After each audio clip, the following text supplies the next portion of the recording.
Welcome. This is the podcast of Care Austria with Andrea Barstorff-Hager. Welcome to our Care in Action podcast. Today we are doing an online podcast, and the reason for that is that I have a very special guest who lives in New York, and I'm talking about Richard Stengel. A very warm welcome to the podcast of Care Austria, Richard. Thank you. I'm so pleased to be with you. And as normally, I also will introduce our guest of today briefly before we dive into our conversation. Richard Stengel is a distinguished journalist, author, and co-chair of the board of directors for Care USA. There he has served since 2017. He also appears as a political analyst, offering expert commentary on political and international affairs. Richard's notable career includes his role as Under-Secretary of State for Public Diplomacy and Public Affairs and managing editor of Times Magazine. He is the author of several influential books, including Nelson Mandela's Long Walk to Freedom and Information Wars. Before we start talking a little bit about the books, Richard, I want to turn immediately to your role as co-chair of the Care US Board of Directors. And our appreciated listeners, they know that the mission of Care worldwide globally is fighting poverty with a very strong focus on women and girls. So what attracted you to Care? Yes, it's a good question. And you mentioned in my bio that I had been Undersecretary of State under the Obama administration. And when I was leaving government in 2016, I wanted to be able to do something that I felt proud of, that represented the values that I thought I had represented when I was at the State Department. And I knew Michelle Nunn, who was the CEO of CARE. We had previously collaborated before she was at CARE with a national service movement that I also had helped lead when I was at Time. And it seemed like a wonderful fit. I'm very proud of the mission. I'm very proud of the fact that it touches base with American generosity, the buildup after World War II of many American-led institutions, notably the Marshall Fund, which was really something new and extraordinary, but other institutions that have stood the test of time, the World Bank, the IMF, and CARE was part of that group of new endeavors. It's a kind of a sibling, and it started with sending relief to people in Europe, in France originally. And of course, it, as you know, has broadened out. We're in 111 countries now. We're a mixture of humanitarian and development programs, and with a focus on women and girls, which I think is incredibly important. And I'm just very, very proud of the work that we do. And as a matter of fact, Austria and its citizens in the aftermath of World War II were some of the biggest benefiters of the movement of sending care packages. I don't know if you have heard that, Richard, but in Austria, every seventh person at that time received a care package. And I had many interesting conversations also in this podcast series with Time testimonies, and they all tell me that this created a super positive attitude and pictures towards the United States, starting 80 years ago. And my generation was brought up with this positive attitude towards the US. And it's still there somehow, because original care packages, they are still kept by people on top of their kitchen. And they were, this experience was so moving because they said two aspects were life-saving. One was the content of the package that people needed because Vienna was hungry at that time. People were starving. And the second aspect that was as relevant, they told me, is that somebody that far away was thinking about them and sending them something for their own good. And this is very, very much present still in Austria. Yes, it's so powerful the way you said it. And I hope you've kept all those records of those conversations. Good. I would sometime love to read some of them, see some of them. It's very powerful testimony. And, it's something which was important in those days, 80 years ago. It's still very important now. And I'm not just talking about the sort of the reputation of the US, which obviously is undergoing some changes at the moment, but this idea that people in one part of the world care about people in another part of the world and are willing to be generous in order to help them, assist them. Even all of that is changing as well, because we have so many programs around the world that are about social purpose. The Village Savings and Loan Program, which helps women around the world take out loans for small businesses and things like that. So it has changed, but the mission is the same, and the sentiment behind the care package is still the same. Before we move on to the challenges of doing global humanitarian work today, I want to share with you only one aspect that didn't leave my brain since last week when we did this video production. One of the ladies, she was 7 years when her family received the first care package. They received various ones, and she is now far over 85. Imagine, she came to our office, did a professional video production, and she said, when I was a child already, I was really puzzled because I always asked my parents, whom can we say thank you for the care package? And then he used the opportunity of the video production to thank Care US, all of us, on behalf of her. He said, I want to say thank you now to Care and the people who are Care today for the care packages that I have received 18 years ago. Can you imagine that? Yeah, very moving. And I hope we can continue to do that. So do I. And let's talk one moment about, because we are facing some pressing challenges, trying and delivering humanitarian aid globally. From where you sit on the board of directors of Care USA, what, from your point of view, is the most pressing challenges? Well, we're suffering from what someone called the 3 C's, conflict, COVID, and climate change. And they're changing the world, not for the better. And there is conflict in so many places in the world that it interrupts our ability to help people.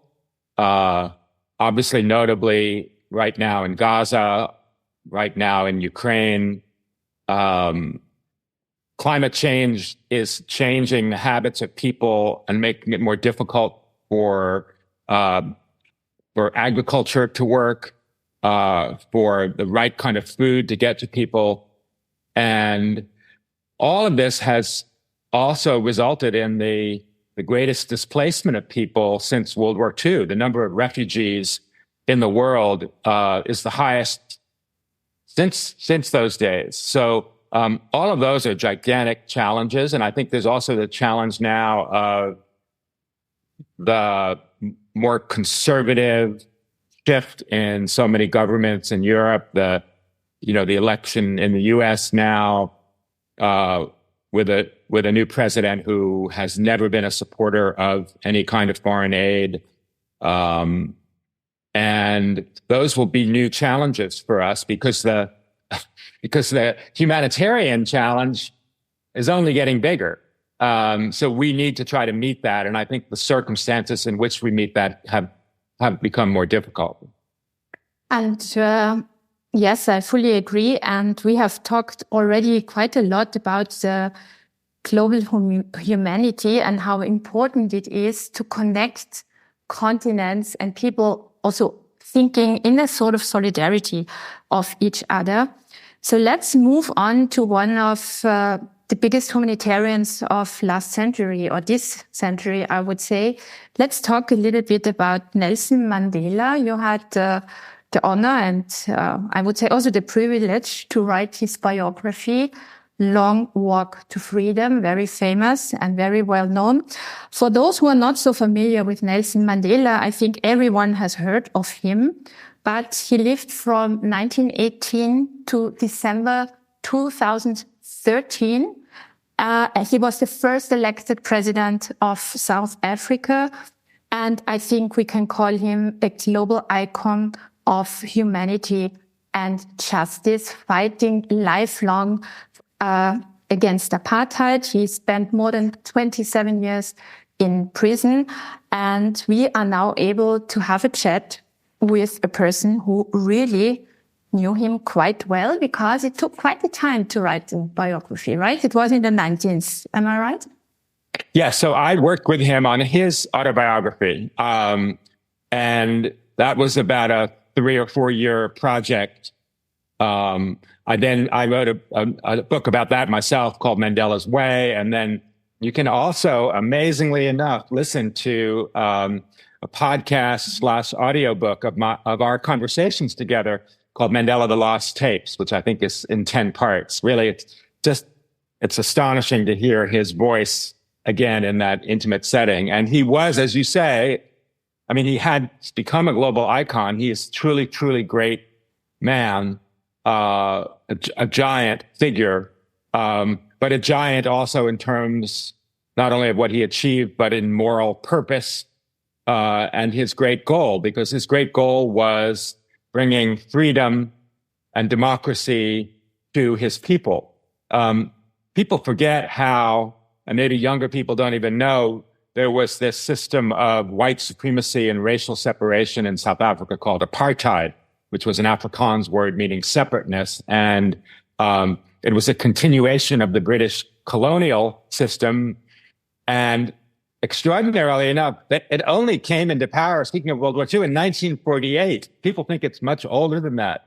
The national government was elected in 1948 and created this statutory system of separation and discrimination against the black majority in South Africa. Whites were only about 10% of the population. And so he grew up in that environment. And so at a time when most of the world was moving towards democracy after World War II and moving away from colonialization, South Africa was moving in the opposite direction. And his great mission was to change that, was to bring freedom to his people, one person, one vote election. And he suffered for it greatly. I mean, he was in prison, as you mentioned, for 27 years, never gave up hope, never stopped thinking about what he would do when he came out. And in fact, when he came out, I mean, it was kind of amazing how absolutely prepared he was. He was 71 years old, and he had a plan, and he executed on it, with great courage, and eventually triumphed. No, but this is all super impressive and really interesting. And I can imagine that when you have that much and that close contact with such an interesting person, there are some learnings, right? Some experiences that really shaped a little bit your own personality. Or is that too much? Yes. So when I was working with him on his book, of course, I had to think and try to think like Nelson Mandela, which is a very useful ritual. And I think I probably was a better person in those days when I was working on it, because I was thinking all the time, what would Nelson Mandela do? What would Nelson Mandela say? And I still try to do that. I don't do it as much.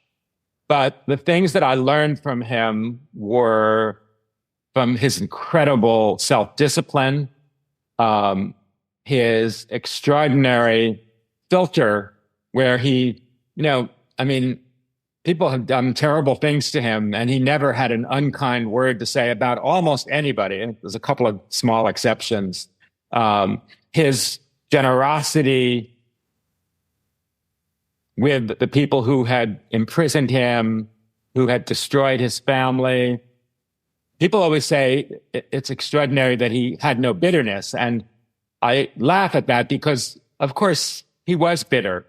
But his strength and his genius as a leader came from the fact that he knew he had to hide his bitterness. He couldn't let anybody see it. He had to make sure people saw him as a reconciler, as someone who would accept his own enemies at the same table, which he did do, which was really evidence of his leadership and his discipline.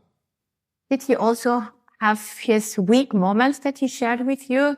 Or did he never lose sight of his aim in life? So he was a human being, as he was the first to tell you. He had made many mistakes as a young man before he went to prison. I actually remember one time when we were working together, and out of the blue, he asked me, where were the countries in the world where people could vote who were younger than the age of 18? So I did some research and I gave him a list. I wasn't sure why he was proposing that. And I think the youngest country with the youngest voters was Libya, which is not exactly a democracy. And then a couple of days later at a press conference, he announced that he wanted to make South Africa's voting age 14. Well, wow. Nobody knew where this came from. People were actually kind of horrified. I didn't tell anybody about our conversation. So I guess that's and it never happened. And that turned out to have been a mistake. And part of it was just, South Africa then and still now as an incredibly youthful society, and the lower you make the voting age, the more voters there are. It's the bottom end of the pyramid. So at any rate, that's a small example of a mistake that's not a very big mistake. And he eventually apologized for it and said it was a mistake, which is another sign of leadership too. To be able to say this might have been a mistake. Yes, we don't see that enough these days. Absolutely. As a matter of fact, CARE is currently working in many sub-Saharan African countries where populations are super young. You also see that in South Asia. So the initial thought of allowing very young people to participate is somehow understandable looking at the demography pyramids of some of the countries that we are working in. And Richard, we move on. Of course, we will not get too political because our listeners know that CARE is the biggest partner in Europe of the European Union, one of the biggest partners in the United States. CARE US is partnering with USAID. So CARE is working with institutional funding and helping through institutional funding millions of people globally. But you wrote a few years ago a very interesting book, which is more relevant than ever, I would say. It is, I have it here at my side, Information Wars. And the subtitle is How We Lost the Global Battle Against Disinformation. And it already suggests that before the phenomena that we are seeing now after elections in many European countries and in the US, that somehow maybe we already lost the battle. Would you say we lost the battle against disinformation? Your current point of view? Would you say that now? I wouldn't say that.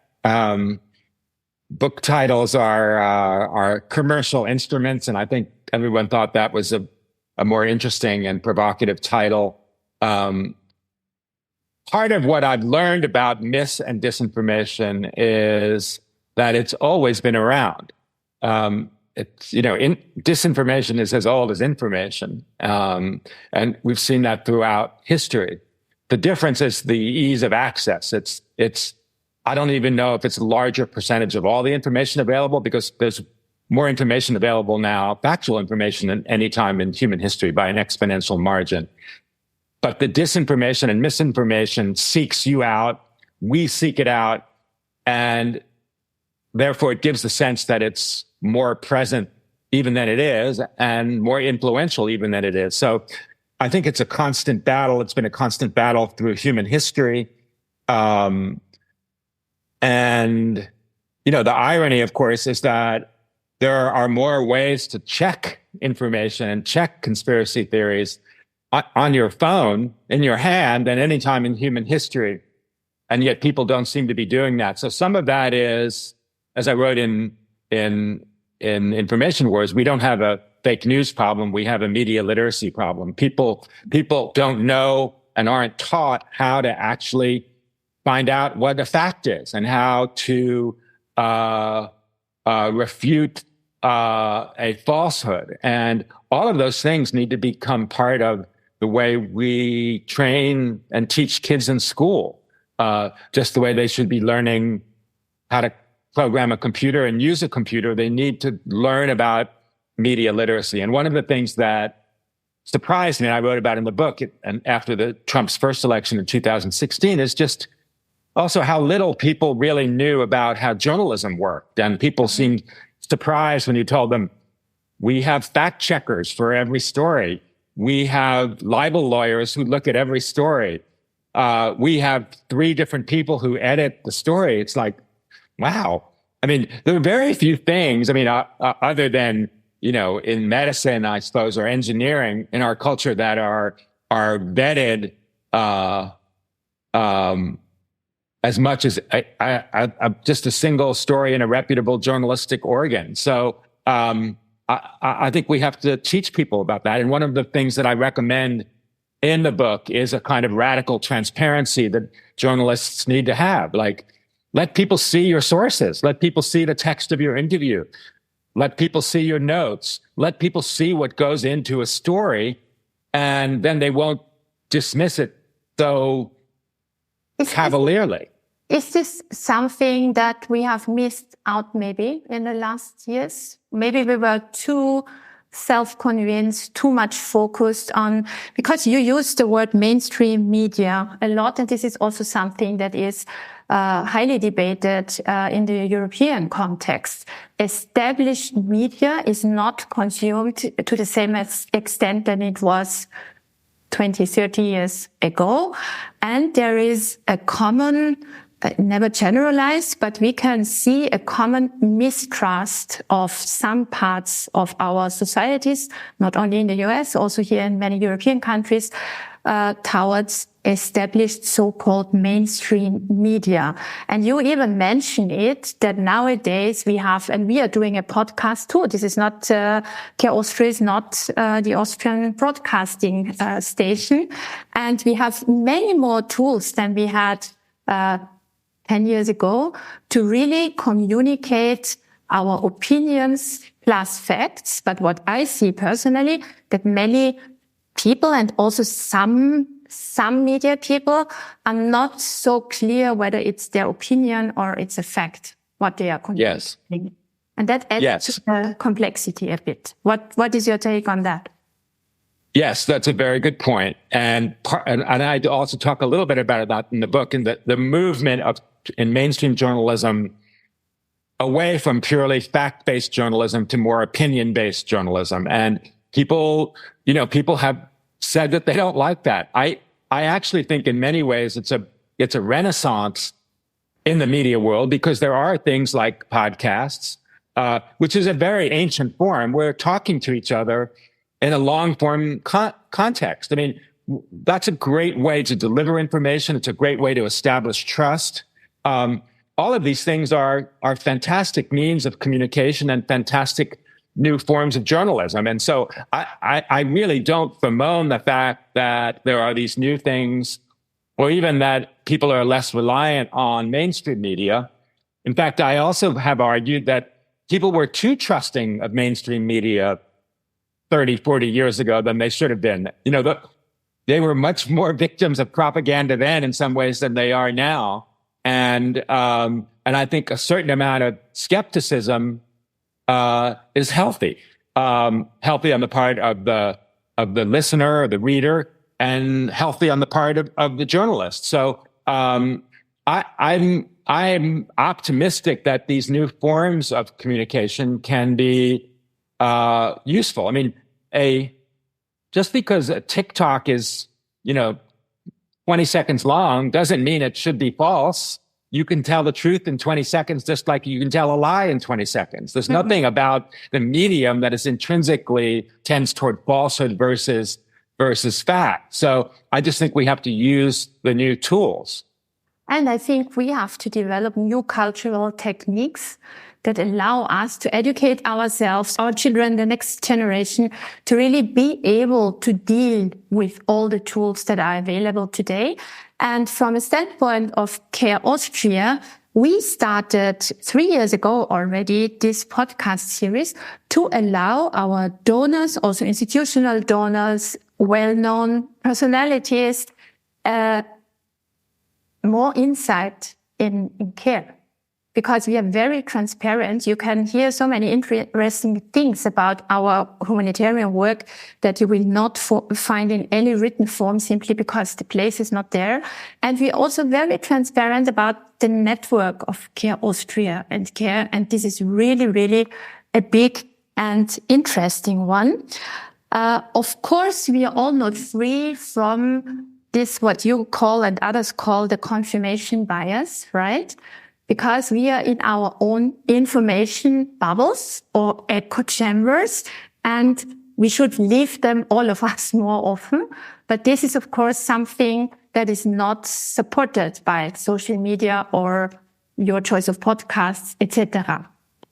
Right? Yes. So, yes, you have a few things in your question, Andrea, but I want to also talk about the fact that Care Austria is a vital part of the care network and has, for as long as you've been there, and I'm sure before, punched above its weight in terms of its contribution around the world and to the care network. Also in terms of your own marketing and branding and media, you're also almost singular compared with all of the different care branches. I shouldn't play favorites, but I wish everybody was as smart about it as you are, because we have to tell people what we do in order to be able to do what we do. And that's just a fact of life. And we all need to get better at that. So yes, I mean, I talk a little bit about this great American social scientist. He's actually an economist named Daniel Kahneman. He won the Nobel Prize in economics. And he is really, in many ways, the author with his partner of this idea of cognitive biases, the most famous of which is confirmation bias, which is that we seek out information that we already agree with. And then we see it, and then we feel like it confirms what we already think, and we feel better, and we don't question it. So part of why there is a disinformation crisis is that we seek it out ourselves. It's not inflicted on us. It's a buyer's market. It's not a seller's market. And so, I quote that old song, the refrain of it is "Lie to me and I promise to believe." That's how we all are as human beings. So, I mean, part of fighting disinformation is fighting human nature, which is one reason it's so hard. So let's be all a bit more brave and leave sometimes our own echo chamber, which is not only inspiring, it's also interesting, and it leads the way forward, I think, because divide never is a good idea and never is a good approach, be it in institutions or be it in countries or society. I think we have to come to an end with divide. And unfortunately, also we will come to an end. But before we close, I mean, I don't want to flatter you. Your career is really interesting from a European perspective. I remember well when I was a student, alone buying the Time magazine every week in Vienna in that time, and I'm not that old, was a challenge. It was only available in selected stalls. You had to go to the main train station. There you could find international magazines. Then I I ordered it to get it on a regular basis. And for us, it is really a big honor to have the opportunity to talk to the former chief editor of Time magazine, or should I put it more correctly, for me, it is a big honor. So, Richard, would you say, I'm sure you have those key moments in your career that really influenced your worldview? Is there one that you can share with us, or two? Well, you mentioned I spent many years at Time as a writer and editor before I became the editor.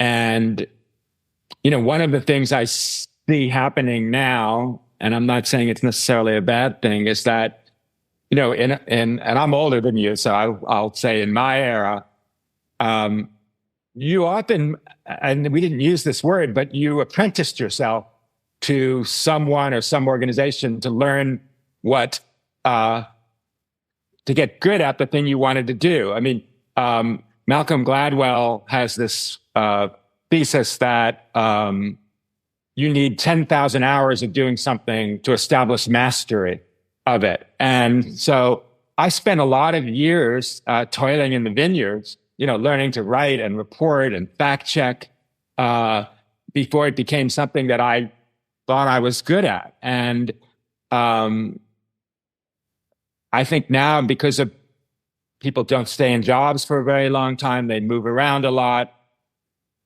getting that kind of expertise is probably going to be a little more difficult. Plus, with things like AI and eventually generative AI, that a lot of those things will be done for us. And so I sometimes fear that while machines and technology are getting smarter, we're getting dumber. And there's a relationship between the two. So, it's Plato who said, never write anything down because then you'll forget it. That was a long time ago. So, there's so many things that had an influence on my life. And people always think that, oh, you had all of these things in mind when you started. And so much of it is serendipity. And what I tell I have two sons, and I would tell them, there is such a thing as luck, and it's a combination of preparation and then grasping at the opportunity. You make your own luck. And so, and also recognizing the opportunity as a good option, right? Yes. And so, so you have to be prepared to be lucky. And I always felt that way. By the way, you mentioned flattery. You don't even see, I wrote a whole book about flattery many years in in the 1980s. So you can't flatter me because I know how it works. But of course, flattery, the reason flattery works is the same reason disinformation works, is because we love it and accept it. It's like, we welcome it. So, and there was a funny social science study where in those days it showed that people of high self-esteem are more susceptible to flattery than people of low self-esteem, because people with low self-esteem say, well, that's not true. I'm not a great person, even though that person told me I'm a great person. But people of high self-esteem say, yes, she's right. She's telling me what a great person I am. So, there's lots of funny things about that too. But anyway, we're going off topic now. And it adds to histories of big brands. And Time magazine for sure is a big brand until today. And this is also a bit part of the whole magic, isn't it? And it should work for Care the same way, because Care has a super brand history and really interesting people aligned with the brand of Care. Interesting, smart people globally who are working with all their heart, all their knowledge, and all their experiences. And this should add also to our global brand history, which is more needed than ever, I would say. Let's close with something that is a big issue around the globe and also inside Care somehow. We need humanitarian leaders. We need leaders that are efficient, smart, and really human. So how can we shape these leaders also inside CARE? And you as the co-chair of the board of directors of CARE US? Well, that's a big question. And I think we're looking at an empathy deficit among leaders, political leaders around the world today, where people are thinking less. They're more nationalistic. They're thinking less about the rest of the world and more about their own country. Nationalism is often the enemy of philanthropy and helping people, and also the enemy of another term, which I'll use an example of Nelson Mandela. Nelson Mandela said many years ago that alleviating poverty is not an act of charity, it's an act of justice. And so we need more leaders campaigning for that kind of social justice around the world. And I think there's a deficit of them in the political space. That's why, to your point, we need more humanitarian leaders who combine empathy and look at that as a virtue and as a strength, not as a weakness, the way authoritarian leaders look at empathy as a weakness, not a strength. So I think we have some great leaders across the CARE network. I put you in that category. Michelle Nunn, who's the CEO of CARE US, is a powerful leader. But I think, we can't be softies, and we have to be hard-headed about doing the positive things that we know need to be done and figuring out how to do them, particularly in a climate that is less hospitable to it than before. So I do suggest, Richard, that CARE US and CARE Austria and all other CARE members around the globe, we start building more of these bridges, like the bridge that the two of us built this morning in New York and this late afternoon here in Vienna. I'm really thankful that you took your time to have this conversation. I really want to shout out to our listeners to also check out the podcast that I did a few months ago with my colleague Michelle Nunn. Richard mentioned her at various times. And I do invite all of our listeners, please join forces with CARE. We are a global force, a global confederation, and we are able to fight poverty, but only if many, many people around the globe help us in doing that. Richard Stengel, it was a big honor. Thank you very much. Thank you so much. And thank you for what you do. And thank you for what CARE Austria does. Thanks for listening. This was CARE in Action, the podcast of CARE Austria with Andrea Barstorff-Hager. For further information, go to care.at.